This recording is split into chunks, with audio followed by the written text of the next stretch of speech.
Okay, so just turning to Scotland, you were at the heart of the government that delivered devolution. What do you think the successes and failures are, and do you think it's helped? Do you think it's satisfied the nationalist desire, or do you think it's fanned the flames?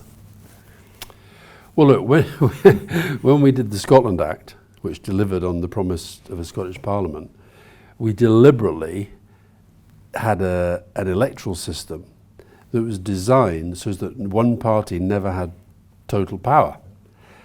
Why did we do that? Because at the time, we were so powerful, both in the UK with a massive 3-figure majority and in Scotland where we, ruled most of the councils and had most of the parliamentary seats, etc.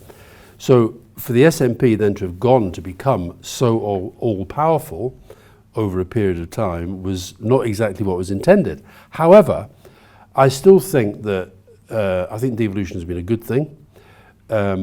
Ultimately, where I think we still have a problem, and we saw this recently in the English local and mayoral elections, I don't think we've done a good enough job at explaining and the public understanding, we're back to the point about education, the public understanding how the different layers of government relate to each other. The politicians don't help in a way because they'll always say, well, if it's going well, that's down to me, and if it's going badly, it's down to some other part of the political framework. But I think in general, I still think there should be more devolution, not less.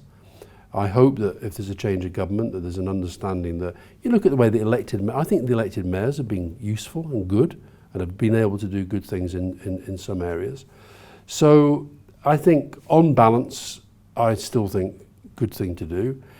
Did we intend for a long period in the SNP power in Scotland? No, we didn't.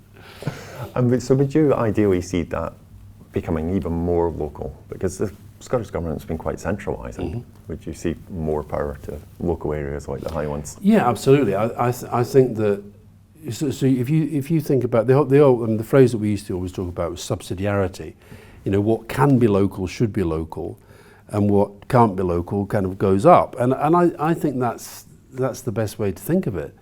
But ultimately, one of the reasons, where the Scottish parties have a point about the arrangements with Westminster is that they are dependent upon the UK government ultimately for overall funding in the main.